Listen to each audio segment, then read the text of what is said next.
Let's go back to just 3 quarter notes.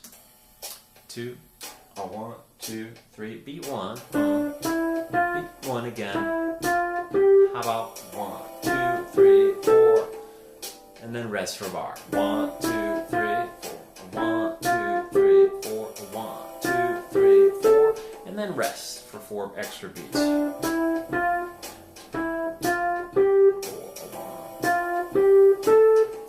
Maybe that in and of itself is a challenge that you need to rewind and practice along with. But how about taking it a step further? We change the middle motif to quarter, eighth, eighth as before, 1. And then wait on beat 1. This isn't a big deal, but it changes, I think, the feeling of the music pretty drastically. We have 1, 2, 3, 4, a 1, 2, and 4, a 1, where nothing happens. And you've had 2 ideas in which the expectation has been set for beat 1. And then on the third statement of what's essentially the same idea, we get 1 denied. And then beat 2, 3, 4 give us something of what we expected. So what that does to your listener is kind of draws them in. You lay down something, you lay down a set of expectations. In a sense, with the first 2 motifs, you're teaching your listener about beat 1. So that when you get to the third motif, they get to experience this sense of surprise. Hey, that's not what you've been setting up. And I think that's part of the beauty of great music making, of great storytelling of many kinds, and of jazz playing, improvisation playing. Once again, a 2, a 1, 2, 3, and 3 quarters, then quarter, eighth, eighth, 4, 1, 2, 3, 4, rest, rest, 3, 4, 1, 4, 1, 2, and 3, and 4, and 1, 2, 3, 4. Now, as all this is happening, we've got to know where we are in the meter.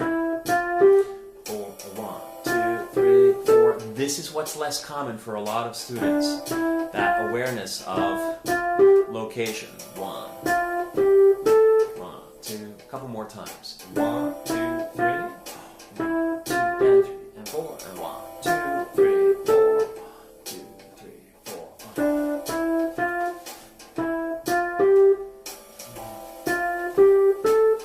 2, 3, and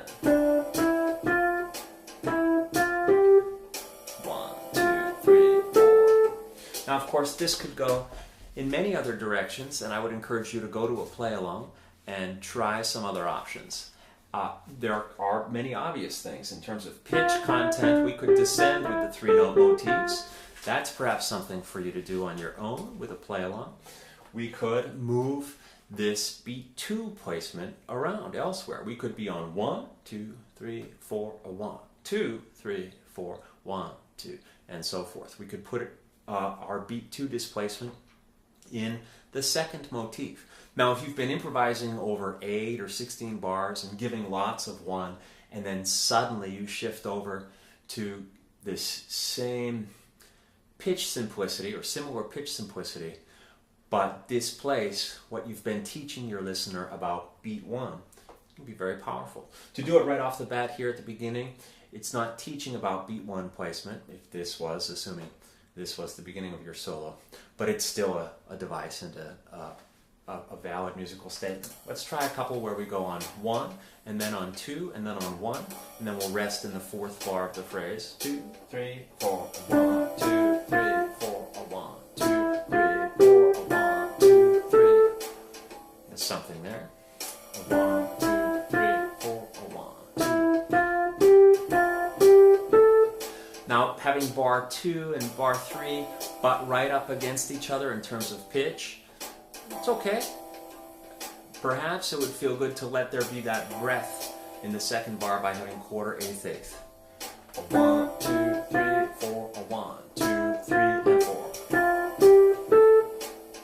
Sure, possible. 1, 2, 3, 4, 1.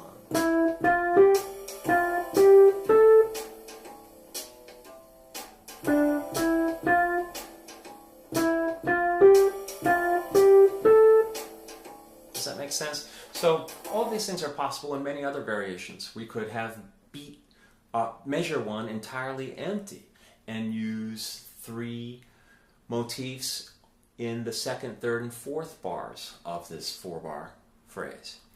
All kinds of things are possible. That bar that's empty could shift around elsewhere in the 4-bar phrase. Many possibilities. So in this series we explore a number of other fundamental tools. It's meant to be something that you practice along with me, but then for sure go to a play along or to another human being and make this music on your own. Good luck. Happy practicing.